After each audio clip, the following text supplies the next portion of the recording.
Hi everyone, I'm Becky, your science tutor, and today we're going to talk about one of the most important ideas in chemistry, the conservation of mass.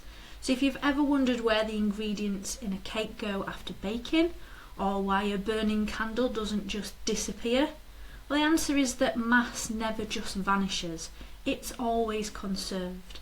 And in this session we're going to explore how matter is rearranged in a chemical reaction but never lost. We're also going to have a look at why sometimes the mass in a reaction appears to increase or decrease. Okay, so let's get started. So during a chemical reaction, no atoms are made or destroyed. So the mass of the product remains the same as the mass of the reactants.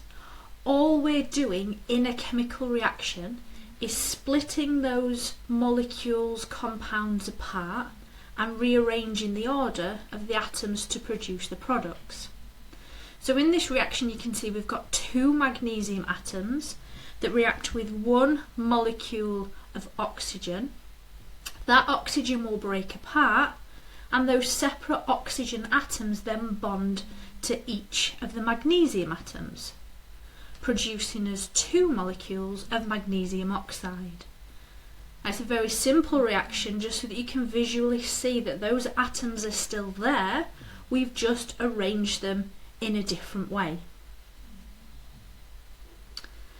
So when we look at what we call a balanced symbol equation in chemistry, that is showing us exactly how many atoms of each molecule or compound, how many atoms there are on one side of the reaction and how many we have on the other. Okay. Now when you're balancing equations, what you can do is you could, if you want to check your balancing is correct, if the conservation of mass is right and that no atoms are made or destroyed, we just simply rearrange them, then the mass, the MR of the products should equal the MR of the reactants. So here we've got a balanced symbol equation for the reaction between lithium and fluorine. So if we add up the mass of products and then we have a look at the mass of the reactants, they should equal out. So I'm just going to write this a little bit bigger underneath. So we've got 2 Li that reacts with F2. Remember that our halogens are diatomic, and that produces 2 LiF. Okay, so let's take the mass of our reactants first of all. Now we're given our relative atomic mass. If you were given them, you could get them from your periodic table. That is the top number. So if we take the mass of the reactants, so we're going to do 2 times lithium, which is 7, plus, oops, let's open bracket first, 2 times fluorine, which is 19, and that gives me a mass of 52. So the MR of my reactants is 52. And then if we do the same again, we're going to do the MR of the products.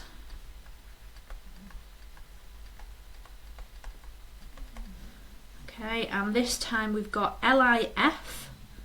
So we've got 2 times lithium, which is 7, plus the 19 of fluorine. And if you add those up, you should get a mass out of 52. So if you are balancing an equation and you want to check if you have correctly balanced it, you can check your working out by adding up the MR. Because if you've got everything the same, if you've got the same number of atoms in the reactant side as the products, then our MRs should match up. Okay. Now, a balanced equation is great because it allows us to work out how much reactants we need to produce how much product. So if you know that you need to produce X amount of product, if you were manufacturing and a customer came to you and said, can I order 20 grams of magnesium oxide? You can work backwards and you can work out how many products, how much of the how much of the reactants that you will need to produce that product. Okay, so very, very useful. So if we have a look first of all at these calculating reacting masses, so we can use this idea to work out, well, if we've got 6 grams of magnesium and it reacts with 4 grams of oxygen, then what is the mass of magnesium oxide that is formed? So if we go back to our principles that what we put in we should get out, we saw earlier that it was Mg plus O2 produced 2 MgO. So if I've got 6 grams of magnesium plus 4 grams of oxygen, I should produce 10 grams of magnesium oxide. And there hopefully you can see it, as I said earlier, you can work out how much of each product or reactant you're going to need to get your desired product, whatever it is that you're wanting to do. If you want to do the reaction backwards to produce the reactants, it all depends on what reaction it is that you're completing. So in example 2, it says 30 grams of magnesium oxide is formed from 18 grams of magnesium. So how much magnesium oxide, spit my words out, I can't speak today, how much oxygen would I need? So I'll just rewrite this out so we can see, so we don't need 2O2, do we? Jumping ahead of myself. Okay, and I'm going to put 2 MgO. So this time it says that 30 grams of magnesium oxide is produced from 18 grams of magnesium, therefore we can work out how much oxygen is needed. So in this case we would do 30 minus the 18, and that would give us 12. So therefore we know we need 12 grams of oxygen to produce that 30 grams of magnesium oxide. Okay, now if this is true, and if we follow the law of conservation of mass, that whatever we put into a reaction should come out, then why is it that sometimes the mass appears to change? So let's take our example and stick with our magnesium oxide for a moment. So we've got magnesium plus our oxygen is going to give us 2 MgO. Okay, now what happens with this is that oxygen is coming from the surroundings, that's coming from the air around us. So when we do our reactions, let's stick with those numbers that we had just for simplicity's sake earlier. If we've got our 18 grams of magnesium, that we can measure out, we can put it on a balance and we can measure out the 18 grams and we can physically see that 18 grams. However, the oxygen is in the air around us. That's not something we can kind of get hold of and put on our balance to measure how much we've got. So because the oxygen is a gas, we can't really measure that. We know from working out from our balanced equation that 12 grams of oxygen will combine, but we can't get that 12 grams. So when we start that reaction and we've got our magnesium in that little crucible, we're heating it up, we keep lifting the lid to allow the oxygen and for that reaction to happen. At the end of the reaction, we take our little crucible again, place it back on our balance, and lo and behold, we've now got 30 grams. Well, that just looks like the mass has increased with no explanation. So the reason that this is because that oxygen is a gas and is in the surroundings. When we're bringing in those oxygen atoms as that reaction is happening, they're adding in and therefore increasing the mass. So things to look out for if it looks as though the mass just has increased. Is it because we're adding a gas? That gas will be in the atmosphere, comes into the reaction, adds into the compound that we're producing, and therefore the mass appears like it has increased. Okay, so one of the things to look out for there then, if we look at the reaction, what we will often see is 2Mg and our little state symbols afterwards, plus the oxygen gas, producing our 2MgO, which again is a solid. So that is a clue. That gives us an idea that although the mass appears to have increased, it's because those particles were not contained, they were in the atmosphere around them, and then they've joined into the reaction as the reaction's progressed. On the flip side of that then, we can have reactions where the mass appears to decrease. So again, what we want to do is to have a look at the reaction. What's going on? Is there a gas being produced? Now lots of carbonates, and I'm going to use copper carbonate. So if we have copper carbonate and we heat it to decompose it, this breaks down into copper plus carbon dioxide.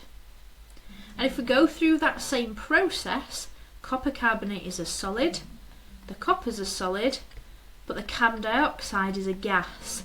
That gas is going to leave that reaction vessel, it's going to leave that boiling tube, it's going to escape out of the top and into the atmosphere. So again, we can't kind of hold on to it and measure the mass of it. Now if this was in what we call a sealed container, if it was in a closed system, and that carbon dioxide remained inside that tube, then the mass would not change. However, if we're producing a gas, we're going to increase the pressure, and in a glass tube it's probably best to let it escape. Okay, but again, just by looking at that reaction equation, we can see that a gas is being produced, that's going to escape, and therefore the mass will appear to decrease. So if you come to look at a question and you're thinking, well, this doesn't look right, I should have produced 20 grams of product, however I've only produced 15, has a gas been produced? Is it that that gas could have escaped into the atmosphere, and therefore it looks like our mass has decreased? Okay, so balancing equations. I just thought I'd do a little snippet on balancing equations because I've talked about the importance of these, and if you have got a balanced equation you can work out lots of other things from it. You can work out how much of the reactants you need, etc. So a balanced equation is very useful as well. Now balancing equations is one of those things that if you have a good maths skill and you're good at recognising patterns, balancing equations can be quite simple.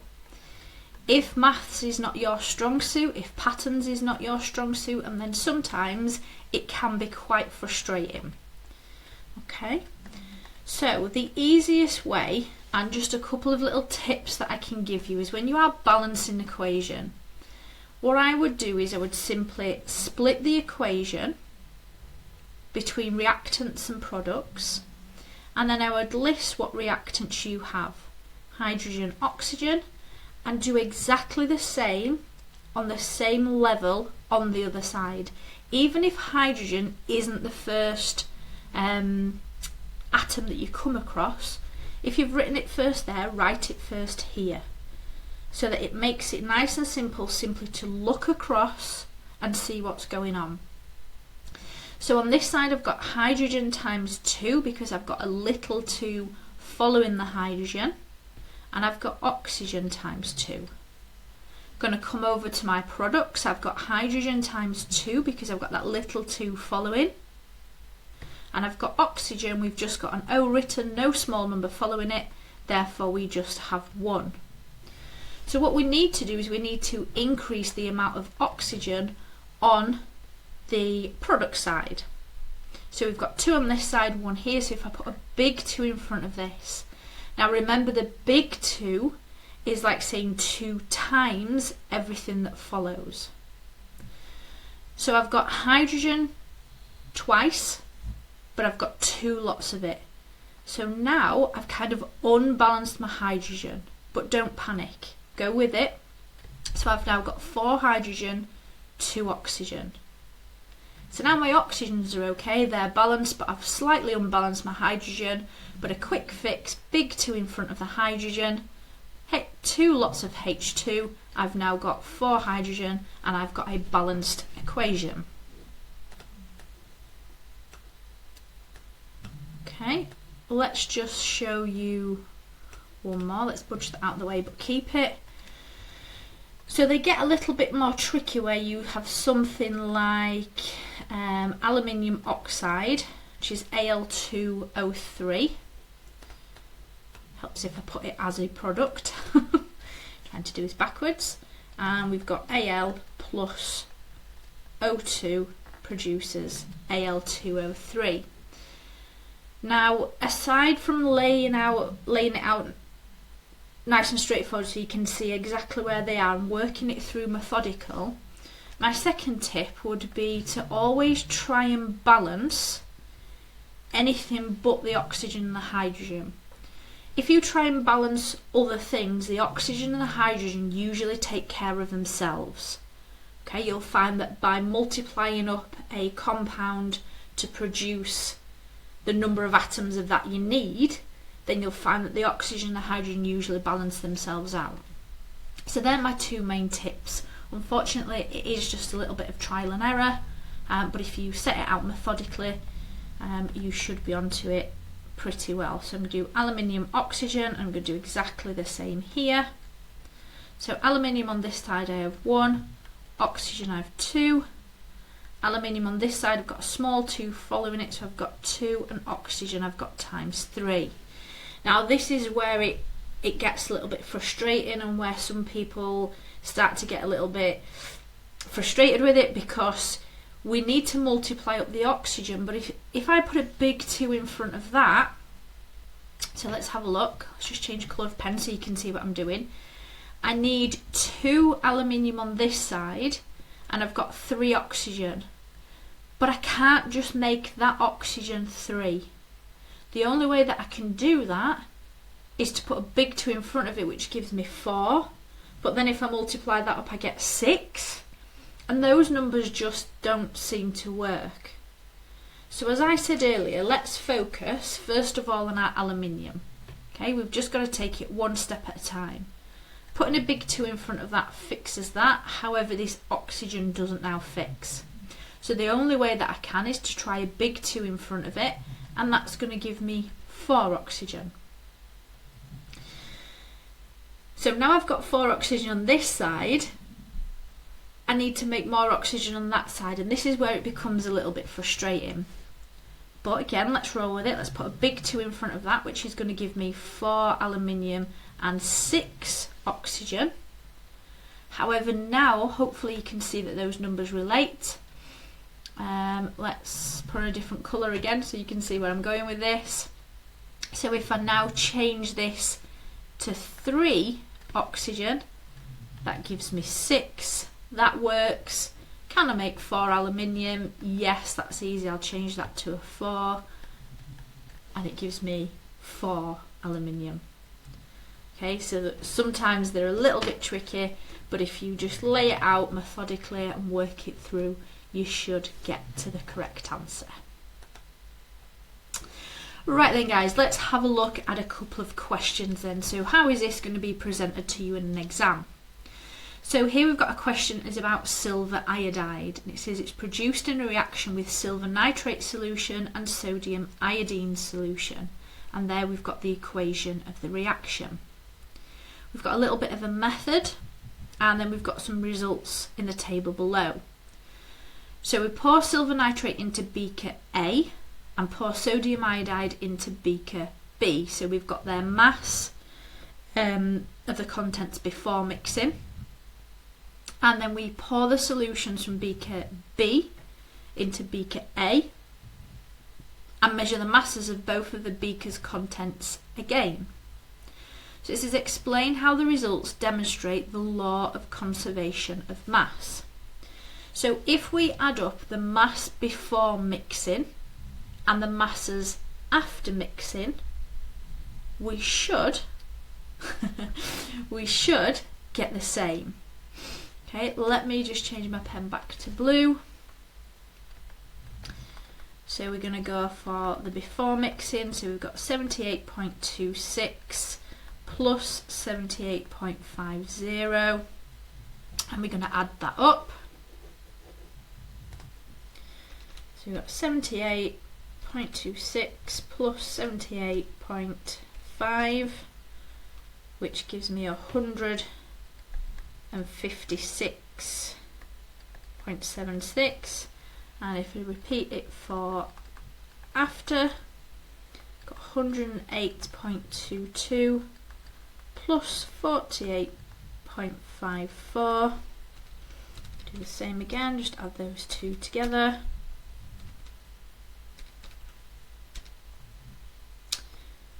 And well, what do we know? We've got 156.76, showing that the law of conservation of mass is correct.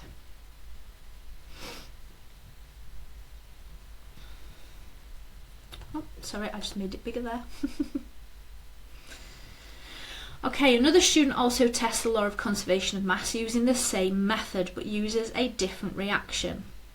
This is the equation for the reaction. Explain why the student's results would not appear to support the law of conservation of mass. So the thing that we've got going on here is we've got two aqueous solutions, but look, here's that gas. So because we produce a gas, that gas will escape and it will appear as though the mass has decreased. Okay, so let's pop that into an answer.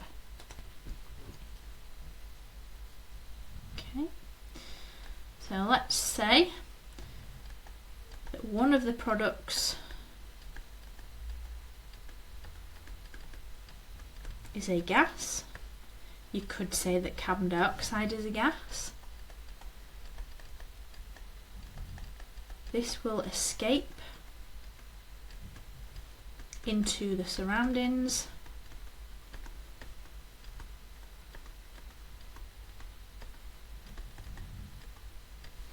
and the mass will appear to decrease.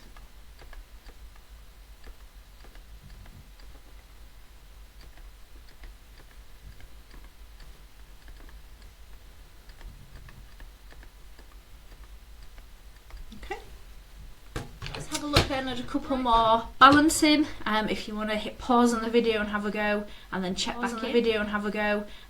back in, or we can work it through together. So I'm going to do exactly the same process. Even an exam question, I'm going to split it and I'm going to write down where I've got. So I'm going to start with Fe, O and C.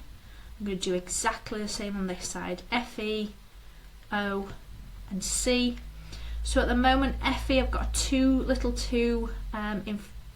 in front, following it, therefore I've got 2 iron, I've got 3 oxygen, and I've got a big 3 in front of the carbon, so I've got 3 carbons. Over here, I've just got 1 of each. Okay, so let's change colour, see where I've gone with it. Fe, I need 2, so let's try putting a big 2 in front of that. That gives me 2 of these. Oxygen times 3, carbon times 3, nice easy fix. If I put a big 3 in front of those, that gives me 3 oxygen and 3 carbon. So not too tricky to balance that one. Hey guys, I hope you found that session useful, and as always, if you would like any further support, please do reach out. See you next time.